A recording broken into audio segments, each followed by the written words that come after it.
Thank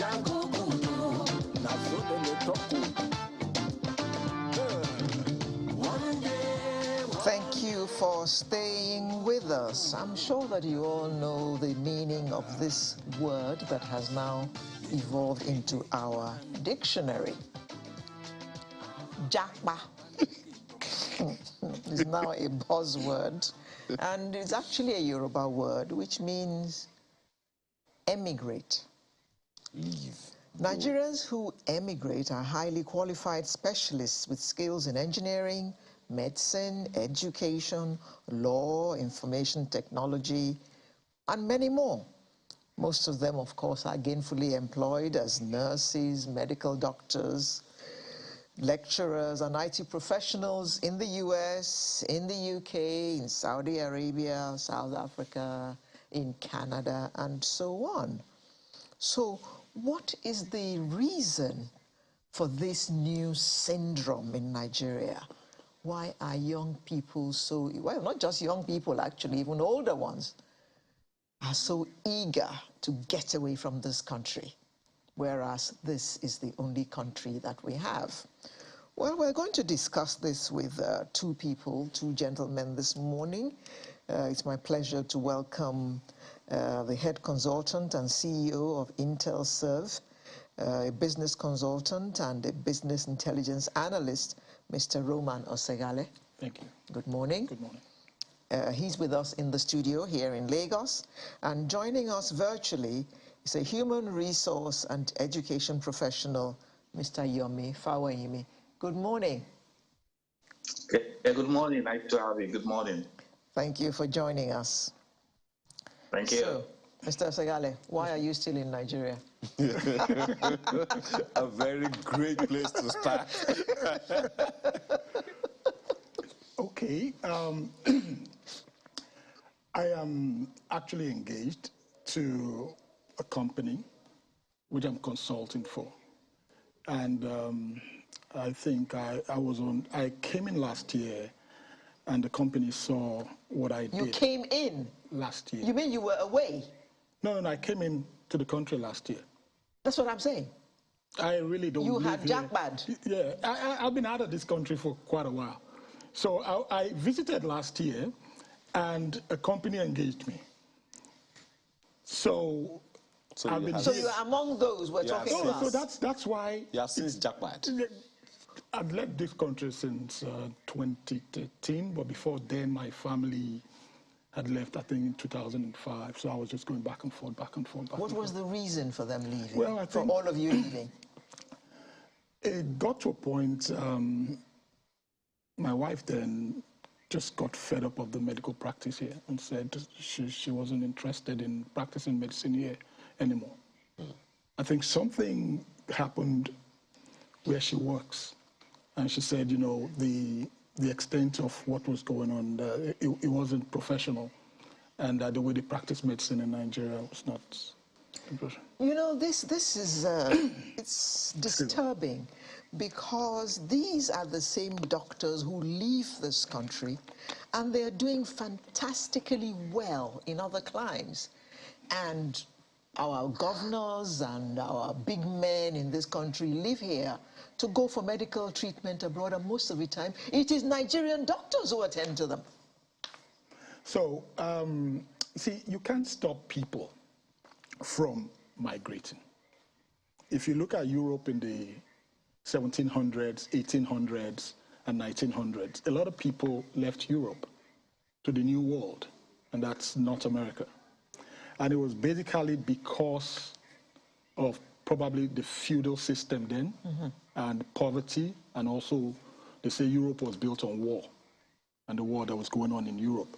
So I want to read something to you. It says, from the United Nations, says, why people migrate. People move in search of work or economic opportunities to escape poverty, to join family, or to study. Others move to escape conflict, ranging from insecurity, persecution, terrorism, or human rights violation. Still, others move in response to the adverse effect of climate change, natural disasters, or other environmental factors, which may include population density and demographic. Now, what you need to look at here, which of this condition does Nigeria fall into? Almost all. So, no. So, from your findings, what have you been able to Good. find? I'm a data person. I don't talk outside numbers. I sent in some slides before now. And if they will project those slides, it will be nice.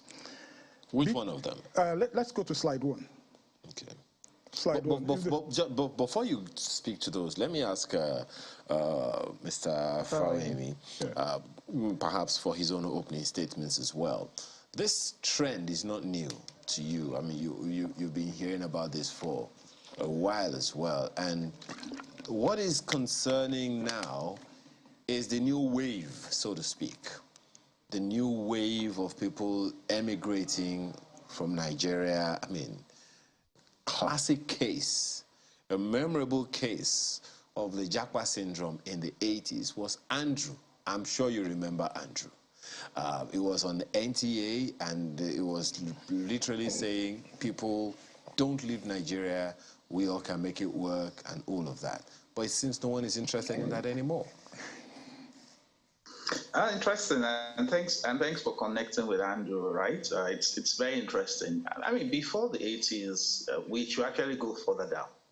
I mean, so if you check the people that were the leading lights of the fight for independence in Nigeria, the Awolowos of this world, the Tafawa Balewas of this world, most of people in that generation at one point actually left Nigeria abroad. So we had those leading lights who did that. And it was just because of the fact that they had to leave, because some of them wanted to pursue educational opportunities that was not available in Nigeria. I mean, the first major social political organization that late Obafemi established was actually established in the UK.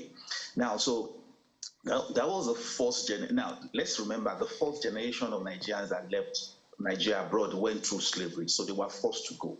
So before we even talk about in the 2000s, let's remember the first set went by slavery. The second set went to pursue economic and educational for purposes. So that's the generation of the Awolowos and co.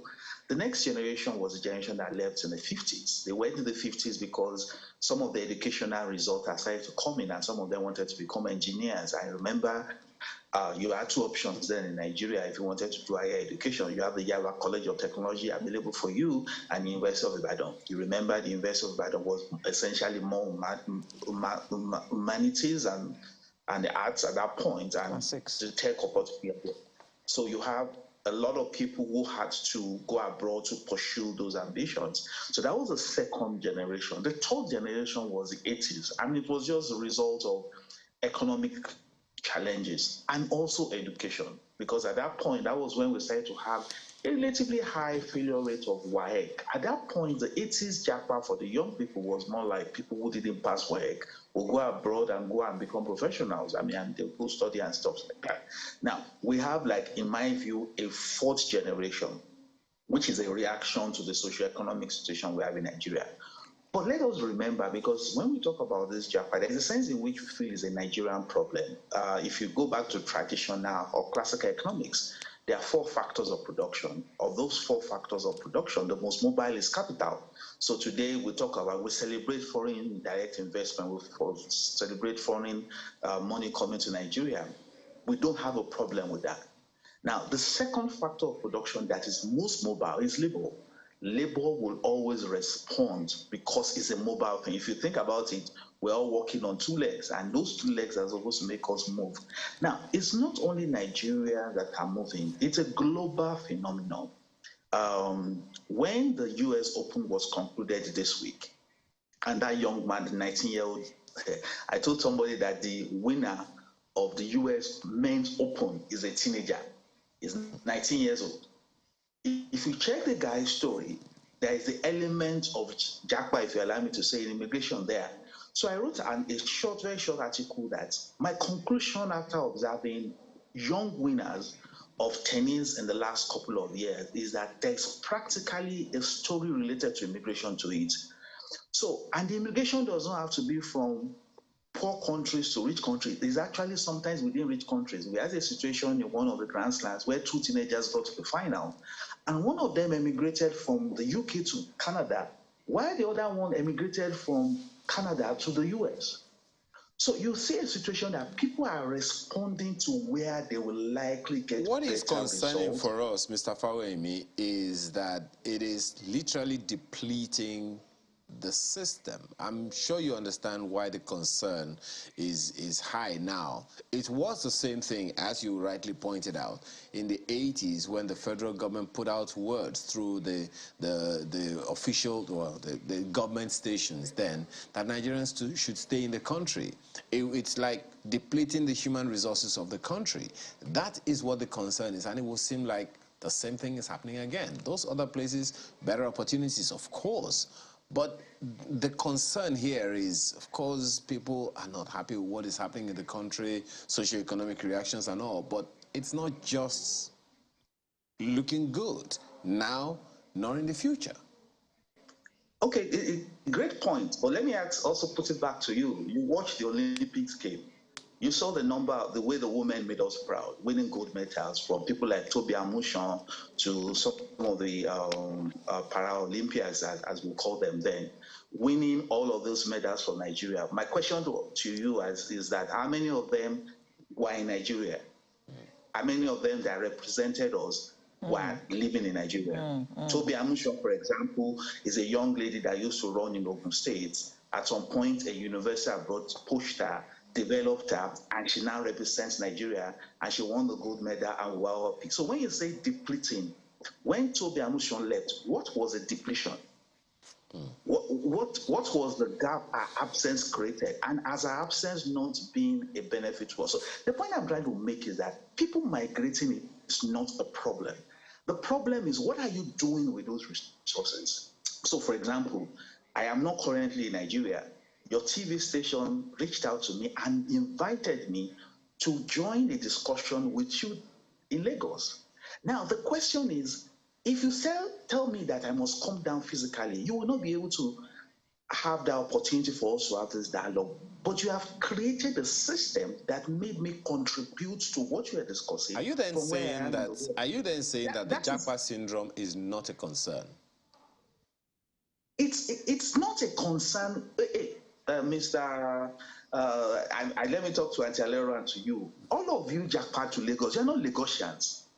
You were born in Ife, Oshogbo, Ilesha, Kanembele, the Benin Kelby. You were born in Benin. You were born in Asaba. You moved to Lagos. Why is it that we can accept that somebody can move from Ogun to Lagos, and that same person now moves from Lagos to Canada or to Europe, and we are complaining? Okay, it's not the same thing. It's not the same thing. It's not the same thing. We are still in our country, Mr. Fawemi. We are still in Nigeria. In the 20th century, borders of nations are just markers of identities. They are not determinants of the flow of resources, of knowledge, of contribution. Okay. All right. Okay. Any country. Okay. All right, Mr. Fawemi. Thank you. We'll come back to you. Do you agree with him? I don't, and I'll place my arguments on analysis. As I said earlier, let's go to slide 1. If they're going to project the slides. Between 1981 and 2021, the Naira... There it is. Good. The Naira has depreciated against the dollar, a currency it was once stronger than, by 67,605%. Nobody's looking at the numbers. 67,000%. Let's go back to Andrew. You see, when you match numbers against timelines, against events, then things become clearer. Why was Andrew living in the early 80s? The same thing that happened in the early 80s is happening all over again. The oil boom of the 70s ended in 1980. Between 1980, 81, 82, 83, I think 81, 82, 83. Let's go to slides, please. Go to slide 4. Between 1981, 82, and 83, Nigeria recorded a combined trade deficit of 19.96 billion US dollars. While the the oil boom came to an end, that means our GDP dropped. GDP per capita dropped. And as that happened, as the trade deficit came in, inflation came in. Your wealth started being eroded. Now, I read initially why the UN says people migrate. Majorly why people are migrating is because of economic reasons. Mm-hmm. And if you look at what has happened again in the year 2000, the oil boom of the year 2000, if you look at this graph, between 2004 and 2013 alone, we recorded 182.3 billion in trade surplus, all coming as a result of what? Oil boom of the 2000s. That ended in 2013. Between 2014 and 2020, we have recorded 102 billion US dollars in trade deficit. Your wealth is being eroded again. So what happened in the early 80s, why people were jackpotting in the early 80s, is happening again. So until... Economic reasons. Good. I, for one, for instance, if you bought a house or you built a house in 1981, when the dollar equaled 61 kobo, maybe for a million naira, that means that house was worth maybe about 1.3, 1.4 million in US dollars, right? Now, look at the value of that house today. Maybe you'll be selling for 250 or 300 million, if you're lucky enough. Ouch. What is the value in US dollars today? Ouch. So in 40 years, you're actually walking backwards. Today, let me show you something. Go to slide 5. Slide 5. As of today, your per capita income is lower than what you had in 1981. So 40 years after, or 41 years after, as of 2021, you're poorer. So the reason why people are moving is because they want wealth, they want to build wealth that can be preserved. Yes. I think 2018 or so, 2017, I can't remember, Dangote said he wanted to open a New York office. When he was being interviewed, he said something about preserving his family wealth. But people could not lay a hand on what he was saying because the naira was eroding. And what makes it so bad is that during boom, economic boom, and during economic recessions, the naira depreciates. It's only the difference is just the rate of depreciation. During recession, it depreciates faster. During growth, it depreciates slower. Why? Because you have a lot of trade surpluses that supplies your dollars. So that alone helps stabilize the naira to some extent. But essentially, you're looking at the economic reasons. Yes, people are living for economic reasons. Okay, but second, let me quickly say this. Second, the poverty, the middle class is being eroded. There was a time I came on this studio where I talked about the poverty trap. Now, how much do you spend on school fees? By the time you calculate your school fees in a year, you cannot build wealth. That's the truth. So people are moving to climates whereby they can create and build wealth over time, where the currency is stable. And for us to be able to stop this Japa syndrome, you need to address those issues. Without that, people will leave. You can't hold people back. Is that the only reason why people are leaving? Just the economic reasons? Majorly, okay. 95%. Well, Mr. Fawemi, you heard that. I'm sure you may want to react to that. Do you agree that, because it's not just for, there are many definitions then, but the economic reasons primarily is what many people, always attach the reasons for leaving the country to? Data can be masked. Data can be presented to tell stories. You can use data to tell stories. That's the whole essence of data analytics, right? But you must also look at it holistically, because human beings earn wages. There's a sense in which we can use data to prove that the only motivation for human action is money. But we know that there is also intrinsic and extrinsic motivation for why people move. People move because of economic reason. People move because of their own personal aspiration. I just told you, I mentioned names of people who left Canada to go to the US because they want to become world champions in tennis. Well, Mr. Fowler, that is valid. Sorry, sincerely. Just a minute. Just a minute. Okay. You know a Naomi Osaka. You know a story. You know she left Japan to go to the US to become a tennis star. So the point I'm trying to make is that there are myriads of reasons why people Japan, but I'm not sure that is actually the issue. I think the bigger question we should ask as Nigeria is, what can we do to maximize every Nigerian resource wherever he is in the world? Perhaps before we get to that, because already one way or the other, Nigeria benefits from her citizens all over the place. But the concern, is that a much higher number of young people are leaving the country, and they'll do anything to just get out of the country. For instance, I mean, if I can borrow Mr.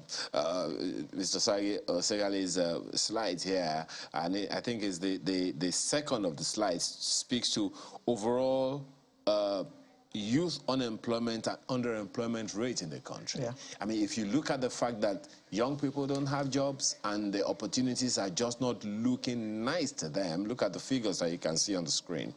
If the opportunities are not just good enough or nice enough for them, they want to, as we say, go to greener pastures, also known as Japa. So, I mean, speak to that, because if the opportunities were at home, would they really leave the country? No. Again, I'm an HR professional, right? That's what I do for a living. That's what I train as.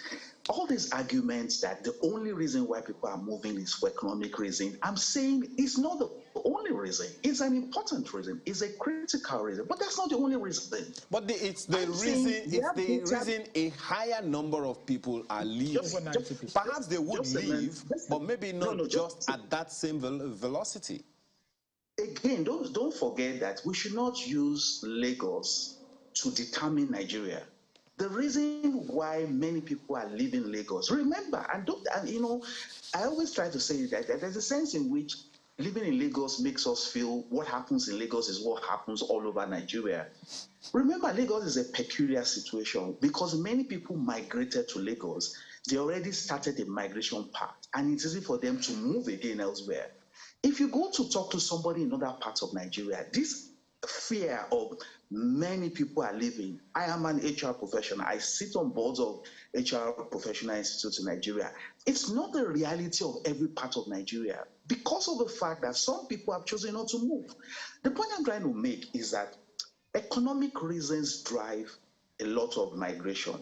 For the younger people, particularly today, over 1.8, 1.9 people write JAM. Admission was only given to between 400 and 500,000.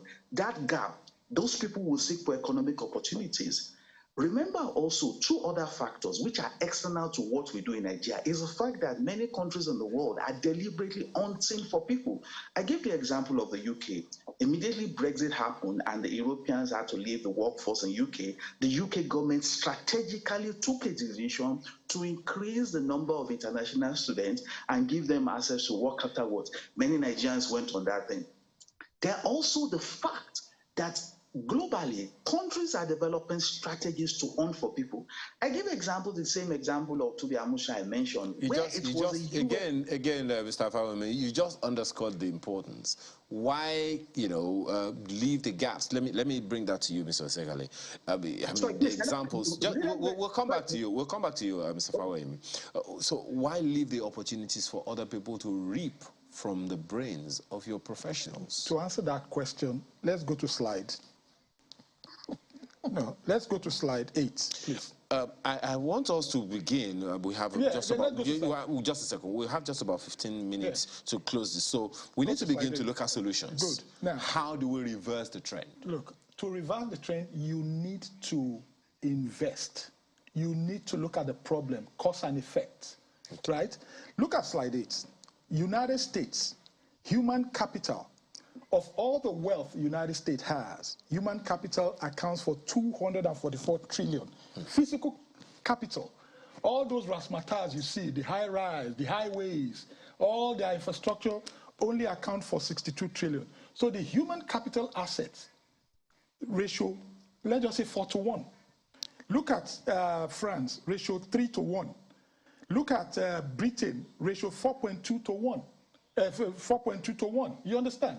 Now, if you look at the investment in human capital, it's not encouraging. We have what I mapped out when I looked at the Western world, Asia, then I came to Africa. You may want to go to slide. Sorry, please. You may want to go to slide 3. Nigeria invests the least in the world. Why are these people taking your human capital? Because human capital assets is the largest chunk of assets any country has.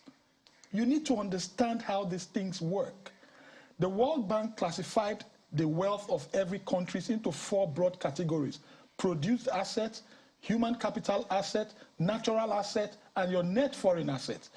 The OECD countries, on an average, 75% of their total wealth is human capital.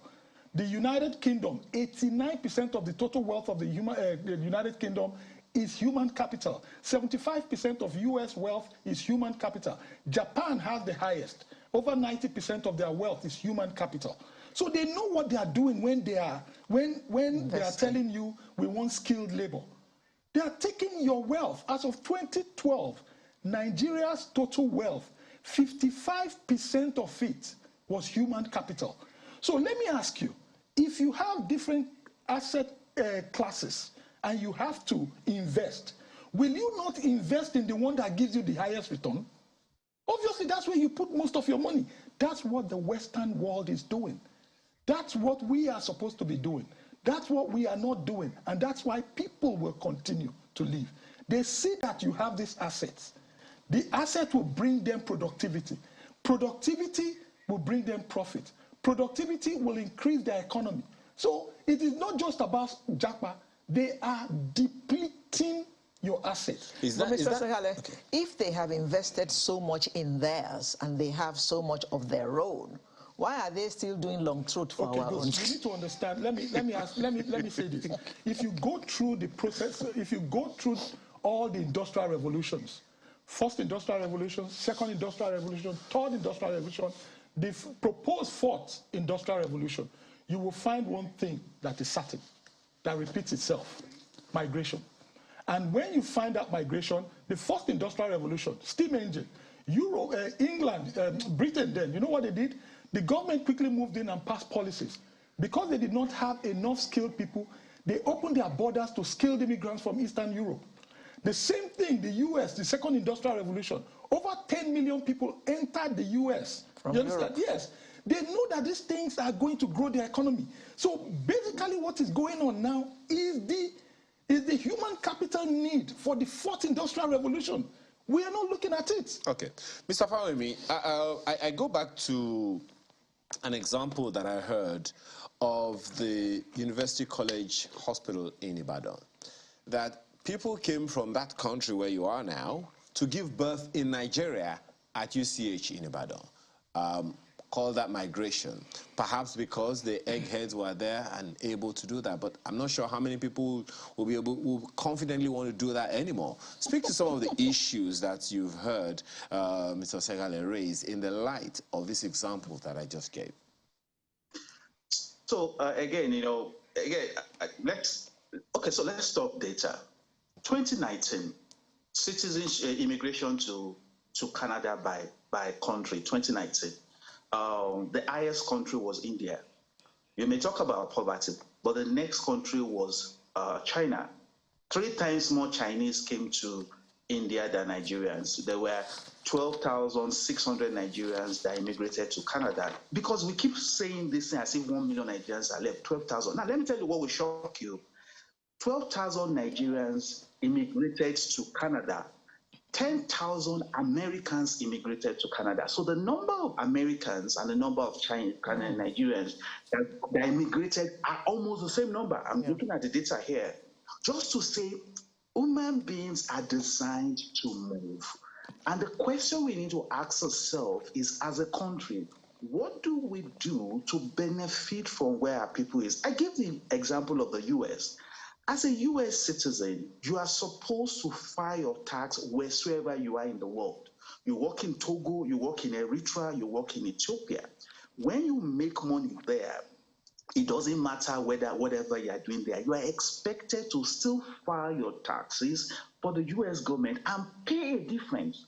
That's what the US has done to ensure all its human capital all over the world is still paying tax to the US. That is something we need to try to think about. I give an example again of Cuba. Cuba has invested heavily in the health sector. We have doctors. As I currently speak, a territory in Canada is going to mobilize nurses from Cuba to come and work for 5 years. The Cuban government has designed a system where countries come there and get their people, and their people are made to pay taxes despite the fact that they are working in Canada or they are working in the US. You've seen it happen over time. When we had Ebola, you knew what Cuba did. For those that like football, we're all here. I mean, many people like football. Later in the day, there'll be a lot of football matches.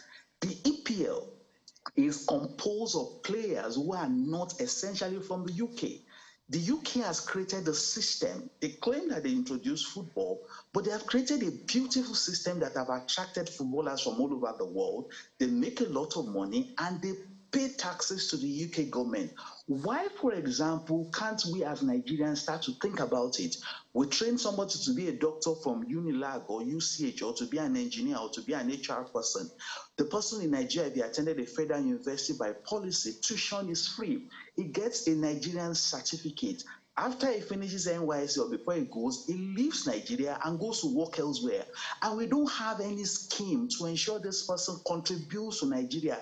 What other nations are doing deliberately is to ensure that if you got free tuition education and you leave, you will have to either return the money for the free tuition you got, or you have to contribute to that system. That is what countries are doing strategically to ensure they get value from their people. A Nigerian, by definition, by our constitution, is not somebody who lives in Nigeria.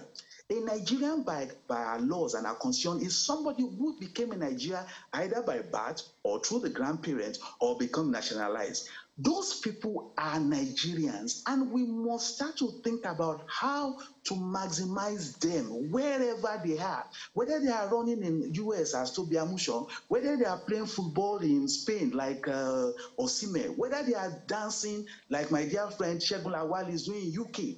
We have to create laws and policies and systems to ensure these people contribute to the state. That is what we should deal with. People will move when they choose to move.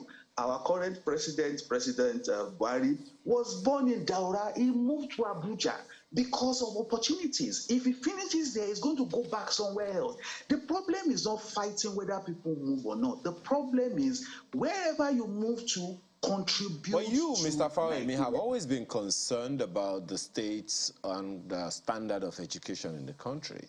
So the fact that people, I know that because we've had conversations around this. So the fact that people, the education is not going the way it ought to go, and human capital flight also equals financial flight, is something that concerns anyone. Somehow, I feel it concerned you at some point. No, but so the question is, do we want to keep talking about the problems, or what can we do about it? That's the point. See, one of the challenges here is, if the people who are supposed to, I mean, you heard Mr. Segale talk about, you know, the value of human capital in the different countries. And so if this value leaves the country, who is going to add, or how do we add value to the nation as it is, when it's the brain of the person that is more needed, not the money that the person is going to repatriate home? So the question we need to ask ourselves, so what do we do? Exactly. So what do we do? I have taught in 4 universities in Nigeria since 1996. And there was a point in the whole of the West African sub-region, the only country that had people trained to become metrologists in this West African sub-regions was a university in Ondo State. That was the only program of metrology. There was a time that the only program to become a mining engineer in the whole of the West African sub-region was another university in Ondo State. And what was happening was there was a massive influx of students from Cameroon, from Liberia, from Niger, coming to that school to learn and to become a student, and we're paying Forex at that point. The question we ask ourselves now is that where are those unique things that we are creating to attract people? Because the question is, sometimes this immigration is a question of plus minus. Okay. Some of your people will travel, some people will also come. We need to start to create those things again that we attract people. Okay. You gave the example of University. I mean, let me stop on this note. You gave the example of University College Hospital in Ibadan, the UCH. Interestingly, the Queen just died. She was the one that commissioned that building. There was a time when the normal thing was that the elites of Africa come to give back there. Why do they do that? We have created something to attract them. So part of what we need to start to think about is what we should do to create that. And we're already seeing that in what happens in December in Lagos. The amount of people that come back to Lagos between December and January for the various social events and the various activities that happen that time already shows we can start to attract people. The question is that what can we do to make them stay longer? Okay. What can we do to make them contribute? Right. That is what we should be doing.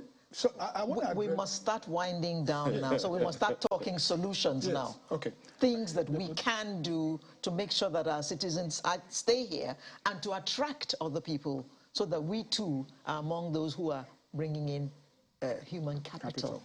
Okay. So he said something about 10,000 Americans moving to Canada. As opposed to 12,000 right? Nigerians. Now, you need to find out the level of people who leave the U.S. who come to Canada.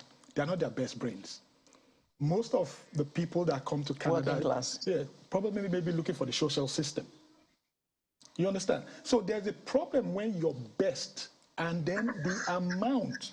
I said something before when I was giving my opening speech that you can't stop people from migrating. There are different reasons. But our major, over 90%, will tell you it's economy, right? Now, if you want to look at it holistically, how many people went to Canada? Maybe 12,000. I think in 2015 or 2016 alone, about 15,000 Nigerian nurses and doctors went to UK.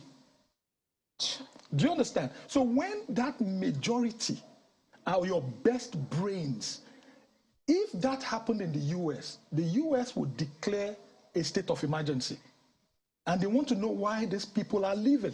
So to reverse, to go back to your question or your comment that we need to start winding down, what are the solutions? See, we operate what I have come to term an asset depletion economy. Look at it. How many people are in Canada? How many people are in Europe? Scattered around all over other African countries. Our economic model is not designed to create wealth. It impoverishes the people. You see the inflation, the erosion of your wealth over 40 years I showed you earlier, right? Until people are convinced and they have that, well, yes, I can be here, make my wealth. In 20 years' time, I know that I'm going to be worth this. If you walk in those countries, you can make your projections. Yeah. They are very easy. But here, you can't make projections. That is why people want to move. Second, if you look at that same slide 3, human capital development, we invest the least in the world. The countries that invest the high amount of money or funds in human capital development, you find out that their best brains most of the times are in the country because they know that the country will mean well for them and their future. They can be used. Most people here, look at underemployment from one of the slides we showed. The second one. Yes, underemployment is so high. So you finish school, and then you graduate as maybe an engineer or doctor or something, and you're going to drive Uber. You're underemployed because you're not utilized to your full capacity. All these are frustrating to the average citizen of the country. Okay.